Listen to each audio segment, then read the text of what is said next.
l'affiche, Carol ovationnée à Cannes, notamment pour la prestation de Cate Blanchett. Donc la vie d'Adèle semble beaucoup inspirer Hollywood en ce moment. Carol n'est que le premier film d'une petite série sur des histoires d'amour entre femmes à toutes les époques. Donc dans Carol, on retrouve la sublime Cate Blanchett en femme des années 50, amoureuse de la jeune Rooney Mara, connue elle pour le monologue d'ouverture de The Social Network où elle se retrouve face à Jesse Eisenberg. La mise en scène du film a été confiée à Todd Haynes, dont il est même précisé sur la page Wikipédia en première ligne qu'il est ouvertement gay, donc autant le signaler aussi ici.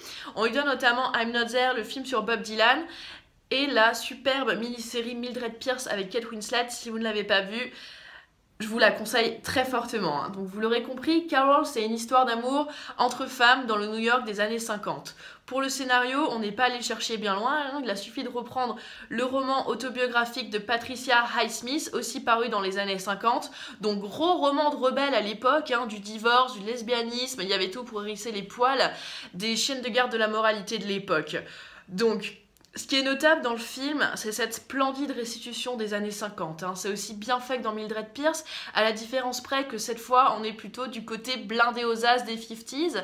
Le personnage joué par Cate Blanchett semble vraiment richissime, donc on voit sublime manteau de fourrure, magnifique manoir du New Jersey et Bentley de collection.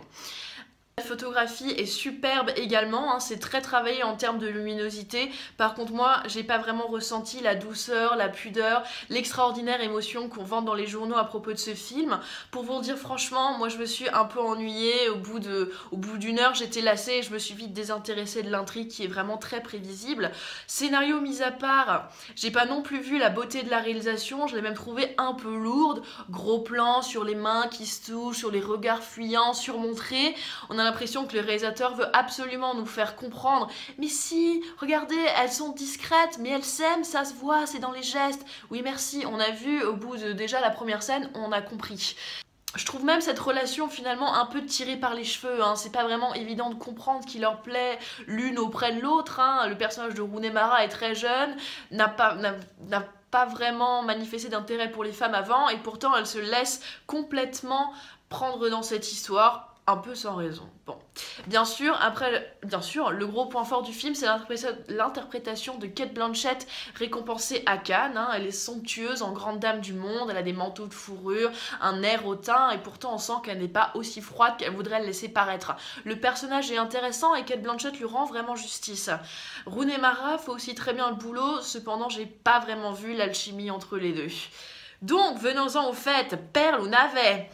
Bon, malheureusement pour moi, Carol, c'est pas le mélodrame passionnel et passionnant qu'on nous a décrit. Hein. J'ai surtout vu un film très académique, un scénario inéluctable et sans surprise, et à part la dernière scène qui est très belle, j'ai pas grand chose à retenir de ce film.